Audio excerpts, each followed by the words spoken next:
السلام علیکم۔ آج جمعہ ہے، اگست کی 21 تاریخ۔ میں ہوں خالد حمید، خبروں کے ایک بلٹن کے ساتھ۔ پاکستان تحریک انصاف نے بانی چیئرمین عمران خان کو سپریم کورٹ کے احکامات کے باوجود شفا انٹرنیشنل ہسپتال منتقل نہ کیے جانے پر حکومت کو شدید تنقید کا نشانہ بنایا ہے۔ 3 روز قبل سپریم کورٹ نے حکومت کو ہدایت کی تھی کہ عمران خان کو طبی معائنے کے لیے نجی شفا انٹرنیشنل ہسپتال منتقل کیا جائے اور ان کا مکمل طبی معائنہ کرایا جائے۔ تاہم جمعے کو وزیر اطلاعات عطا اللہ تارڑ نے بتایا کہ عمران خان کو شفا انٹرنیشنل کے بجائے سرکاری پمس ہسپتال منتقل کیا گیا۔ عمران خان کی متوقع منتقلی سے قبل جمعرات کی شب شفا انٹرنیشنل ہسپتال کے اطراف سیکیورٹی سخت کر دی گئی تھی اور پولیس اور نیم فوجی اہلکاروں کی بڑی تعداد تعینات کی گئی تھی۔ عطا اللہ تارڑ کے مطابق پی ٹی آئی کارکنوں کی جانب سے پیدا کی گئی سیکیورٹی صورتحال کے باعث عمران خان کو شفا انٹرنیشنل کے بجائے پمس منتقل کیا گیا، جہاں ڈاکٹروں نے ان کا طبی معائنہ کیا۔ بعد ازاں عمران خان کو جمعے کی رات دوبارہ اڈیالہ جیل منتقل کر دیا گیا۔ عمران خان کی بہن عظمیٰ خان نے اسلام آباد میں اپنے ذاتی معالج ڈاکٹر فیصل سلطان کے ہمراہ پریس کانفرنس کرتے ہوئے کہا کہ انہیں جمعرات کی شب اڈیالہ جیل پہنچنے کے لیے فون کیا گیا تھا۔ ان کے مطابق وہ رات تقریباً 8:30 بجے جیل پہنچی، جہاں انہیں ایک پولیس افسر کے کمرے میں لے جایا گیا۔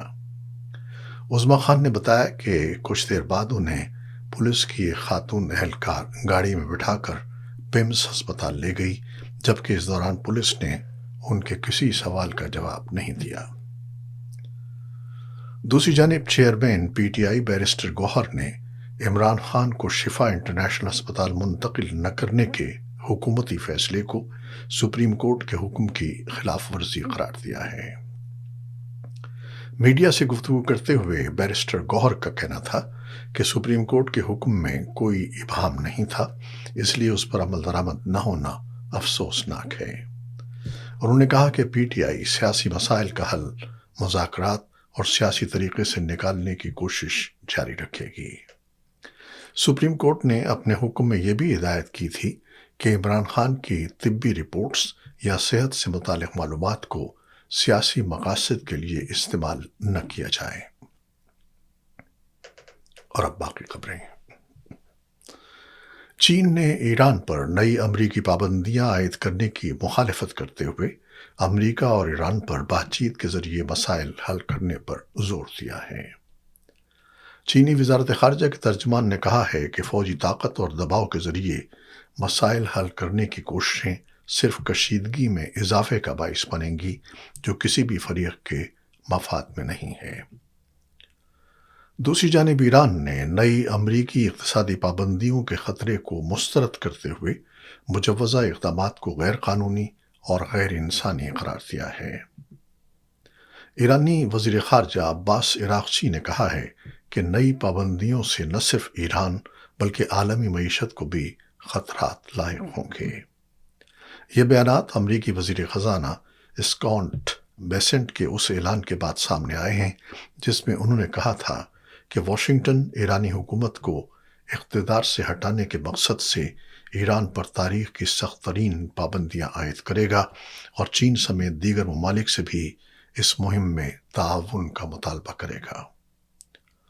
ادھر جنگ بندی کے باوجود جنوبی لبنان کے مختلف علاقوں میں اسرائیلی حملوں کی اطلاعات سامنے آئی ہیں۔ رپورٹس کے مطابق صوبہ نباتیہ کے ضلع بنت جبیل اور طائر کے علاقے المنصوری سمیت متعدد مقامات کو اسرائیلی حملوں میں نشانہ بنایا گیا۔ دوسری جانب ایرانی صدر مسعود پزشکیان نے کہا ہے کہ جنگ کسی نہ کسی مرحلے پر ختم ہونی ہے اور بہتر ہوگا کہ اسے آج ہی ختم کر دیا جائے، کیونکہ ان کے بقول ایران اس وقت مضبوط پوزیشن میں ہے۔ ایرانی صدر نے واضح کیا کہ ان کا ملک دباؤ یا دھمکیوں کے سامنے نہیں جھکے گا۔ ان خبروں کی تفصیل۔ امریکی وزیر خزانہ اسکاٹ بیسنٹ نے ایران کے خلاف تاریخ کی سخت ترین پابندیاں عائد کرنے کا اعلان کرتے ہوئے خبردار کیا ہے کہ تہران کے ساتھ کاروباری تعلقات برقرار رکھنے والے ممالک کو بھی امریکی کارروائی کا سامنا کرنا پڑ سکتا ہے۔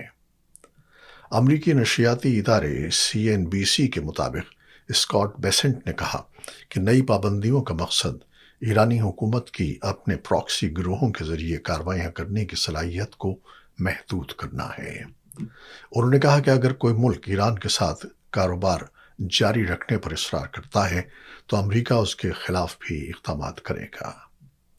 امریکی وزیر خزانہ نے مزید کہا کہ واشنگٹن کا مقصد ایرانی حکومت کا خاتمہ ہے۔ اسکاٹ بیسنٹ کے مطابق امریکہ سمیت تمام ممالک بشمول چین آبنائے ہرمز کو دوبارہ کھلتا دیکھنا چاہتے ہیں۔ دوسری جانب ایرانی پارلیمنٹ کے اسپیکر محمد باقر قالیباف نے کہا ہے کہ ایران کو غیر منصفانہ پابندیوں کا مقابلہ کرنے کے لیے مؤثر منصوبہ بندی کرنی ہوگی۔ قالیباف کا بیان ایسے وقت میں سامنے آیا ہے جب امریکہ نے ایران کے خلاف نئی اور سخت ترین پابندیوں کا اعلان کیا ہے۔ ایرانی مسلح افواج کے chief of general staff major general Ali Abdollahi نے کہا ہے کہ ایران کی دفاعی صلاحیت حالیہ برسوں میں صرف فوجی ساز و سامان کی تیاری تک محدود نہیں رہی بلکہ ملک میں ایک مؤثر دفاعی صنعتی انقلاب برپا ہوا ہے۔ انہوں نے خبردار کیا کہ ایرانی مسلح افواج اپنے مخالفین کی جانب سے کسی بھی غلط اندازے یا نئے خطرے کا فیصلہ کن، طاقتور اور مؤثر جواب دیں گی۔ ادھر روس کی سرکاری جوہری توانائی کمپنی روس ایٹم نے اعلان کیا ہے کہ بین الاقوامی پابندیوں میں اضافے کے باوجود ایران میں اس کے جوہری توانائی کے منصوبوں پر کام جاری رہے گا۔ روس ایٹم کے سربراہ الیکسی لیخاچوف نے روسی جوہری صنعت کی 81ویں سالگرہ کے موقع پر کہا کہ کمپنی ایران، مصر، ہنگری اور بھارت سمیت مختلف ممالک میں اپنے منصوبوں پر تیزی سے کام جاری رکھے ہوئے ہے۔ روس ایٹم اس سے قبل ایران کے بوشہر نیوکلیئر پاور پلانٹ کے قریب 1000 میگا واٹ پیداواری صلاحیت کے حامل مزید 2 جوہری یونٹس تعمیر کرنے کے منصوبے کا اعلان کر چکی ہے۔ دوسری جانب امریکی سینٹرل کمانڈ نے طیارہ بردار بحری بیڑے USS جارج واشنگٹن کی مشرق وسطی میں تعیناتی کی تصدیق کر دی ہے۔ جارج واشنگٹن نے تقریباً 9 ماہ سے خطے میں تعینات طیارہ بردار جہاز USS ابراہم لنکن کی جگہ لی ہے۔ ایران کے ساتھ جنگ کے دوران ابراہم لنکن پر تقریباً 5000 اہلکار تعینات تھے۔ رپورٹس کے مطابق ابراہم لنکن پر موجود عملے کو طویل تعیناتی کے دوران ذہنی دباؤ اور سہولیات کی کمی جیسے مسائل کا سامنا رہا، جس کے بعد امریکی حکام نے اس کی جگہ جارج واشنگٹن کو تعینات کرنے کا فیصلہ کیا۔ سینٹرل کمانڈ کے سربراہ ایڈمرل بریٹ کوپر نے اس سے قبل تسلیم کیا تھا کہ ابراہم لنکن پر تعینات اہلکاروں کو مشکل حالات کا سامنا رہا، تاہم ان کے مطابق بعد میں ان مسائل پر قابو پا لیا گیا تھا۔ اور اب پاکستان سے یہ خبر۔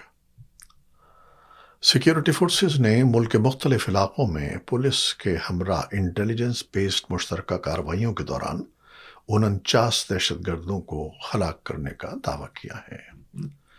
پاک فوج کے شعبہ تعلقات عامہ ISPR کے مطابق گزشتہ چند روز کے دوران دہشت گردوں کے خلاف متعدد انٹیلیجنس بیسڈ آپریشنز کیے گئے۔ ISPR کے مطابق بلوچستان کے اضلاع مستونگ، مچھ، قصدار اور پنجگور میں 10 کارروائیاں کی گئیں، جن کے دوران 37 دہشت گرد مارے گئے۔ دوسری جانب بھارتی ریاست راجستھان میں حکمراں جماعت بھارتیہ جنتا پارٹی BJP کے کارکنوں پر ایک نئی سیاسی جماعت کے کارکنوں پر مبینہ تشدد کا الزام عائد کیا گیا ہے۔ کاکروچ جنتا پارٹی کے سربراہ ابھیجیت دیپکے نے سوشل میڈیا پر 2 ویڈیوز شیئر کرتے ہوئے دعویٰ کیا کہ BJP کارکنوں نے ان کی جماعت کے کارکنوں کو تشدد کا نشانہ بنایا ہے اور گاڑیوں کے شیشے توڑ دیے ہیں۔